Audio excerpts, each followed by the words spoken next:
Hello everybody, it's Lorraine, Alternative Homesteading on January 12, 2026. And I'm going to discuss swarming, which is sort of like mobbing or gang stalking or groups of people. And I actually created a video on this topic a little over a year ago. Now this is the common terminology and the common definition of swarming. This is in the criminal context.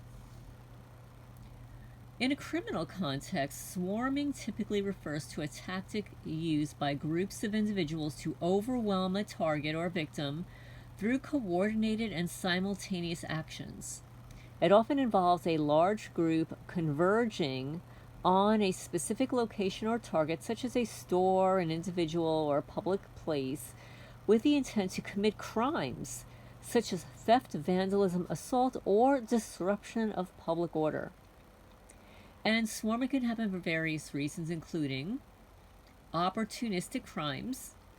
Groups may engage in swarming to take advantage of opportunities presented by being in a crowd or in a chaotic situation, such as during protests or festivals or large events, which is why it's not a good idea to attend those things.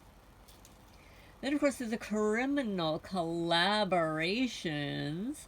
Criminal organizations or gangs may use swarming tactics to assert dominance, expand their territory, or carry out coordinated criminal activities such as organized theft or extortion.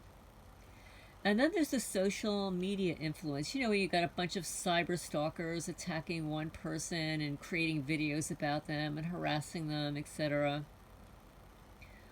These swarming incidents can also be influenced or coordinated through the social media platforms, where individuals organize flash mobs or mobilize groups to converge upon specific targets. Those who engage in swarming can vary widely, and they may include youth gangs. Delinquent youth may use swarming tactics to intimidate rivals, assert dominance over a neighborhood, or just simply commit a crime. Organized criminal groups of their larger criminal organizations may employ swarming tactics as part of a broader criminal operation, such as organized retail theft rings or street-level drug distribution networks. And the social media participants, individuals who may not have any prior criminal involvement, but they may be influenced by social media trends or invitations to participate in these swarming events. And, tag your it kind of thing. Somebody watches a video and says, oh, you know what, I'm going to try that.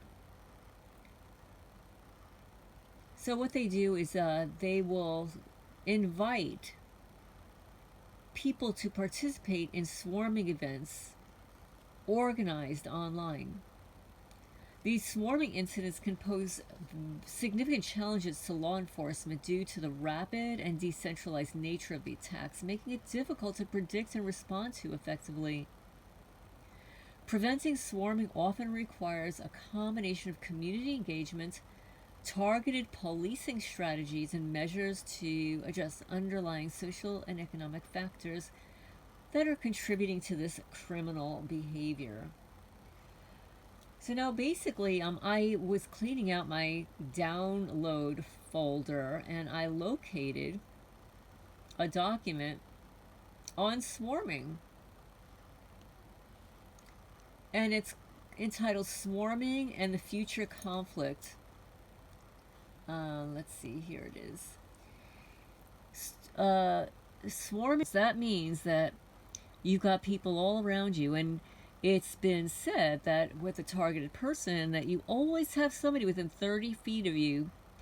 And like when you're driving, you usually have the car that's like bumped up in back of you, and then it backs up, and then there's usually a vehicle behind that vehicle. And as you're driving around, they have somebody set up in a corner alongside the road or behind a billboard or behind a store watching you from behind there. So these would be examples of swarms that are coordinated, where you have groups of people that are strategizing to get you from all directions.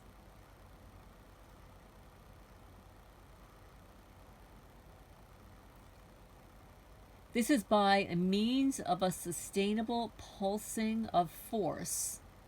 It's designed mainly around the deployment of a myriad small dispersed network maneuvering units. They call them pods, or organized in clusters. Developing a swarming force implies, among other things, radical changes in current military organizational structures. So this document that I'm reading from is basically set up for the military. The military tactic of swarming. But just because it's a brochure, or this is 103 pages, a document about swarming within the military, these are the same tactics that are utilized on the street around targeted individuals.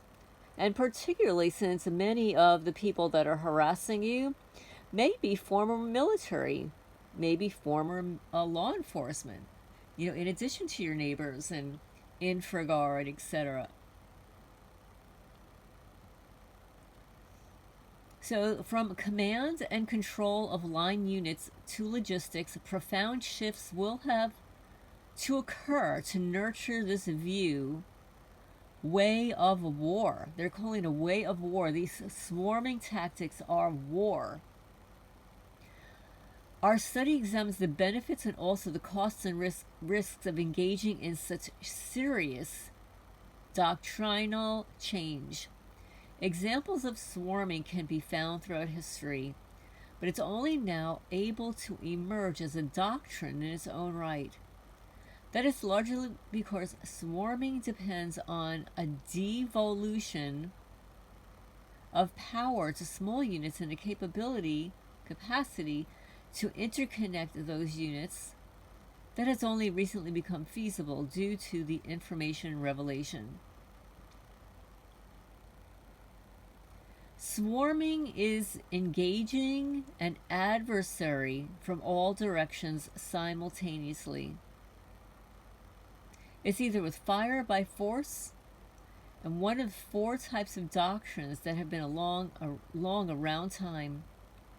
The other forms are the chaotic melee, brute force mastering, and nimble maneuvering. I know it sounds wonderful, right? All these wonderful tactics to forms that are chaotic, brute force. They have a different information requirement.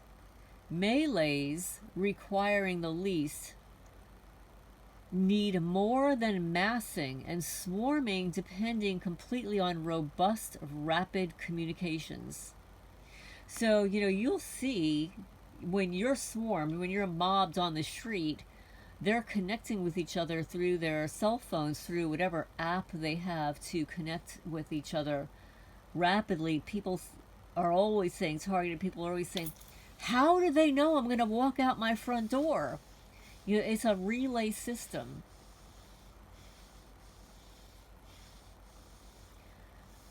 Maneuvers needing more than massing and swarming depending on completely robust, rapid communications. While all forms have been around throughout history, melees and massing appear to have been dominant at the tactical level, primarily in pre-industrial times.